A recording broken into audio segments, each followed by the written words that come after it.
Last time, plow crews in Kansas City got praise for the quick work, but this is a bigger storm with different challenges.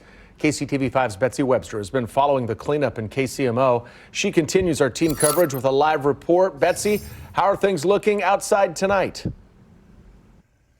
Well, we've only been south of the river, but from what we've seen, all of the main thoroughfares have been plowed, some further to the ground than others. But I'm on a side street right now because I want to be able to show you something without getting hit by a car, and here comes one. So I'll step off the side of the road, but easier to show you here than it is on a busy street. We saw a plow come through here at about 9:40. You can see, by the way, that car coming through here with no major problem until, let's see, yep, he's making it around the curb just fine. But here's what I wanted to show you. We've got the snow here where there's still some snowpack on the ground. And the thing is this gives you a little bit of traction. But right over here, you can see what happens when the cars have been driving on the snow and that snow melts from the heat of the tires. Well, actually, right over here, I've been kicking at this because I love kicking at this stuff. And you cannot kick that away. That is almost an inch of solid ice.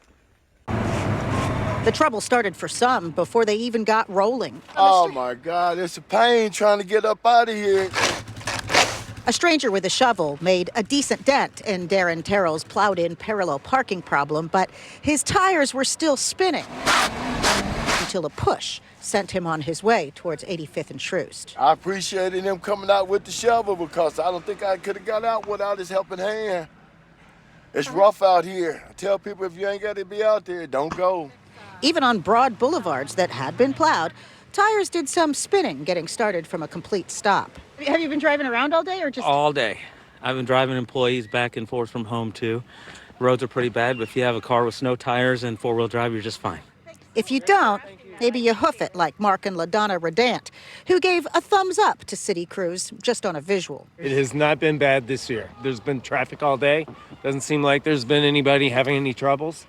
Side streets varied, some still untouched tonight, others had a lane thoroughly cleared.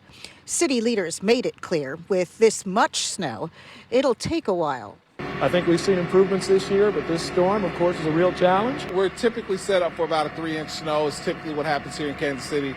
And if you don't have to drive, you can celebrate, like 7-year-old Dean Devkota. It's because I like winter, because you get to have hot chocolate, you get to go snowboarding, you get to go skiing and sledding, and you get to watch movies. That's right, movies too, because it gets darker sooner. I think Dean has got a great idea, and as soon as I get home, I'm fixing myself a cup of hot chocolate, but I don't have any marshmallows. Yeah. Reporting live in Kansas City, Missouri, Betsy Webster. Yeah, sorry.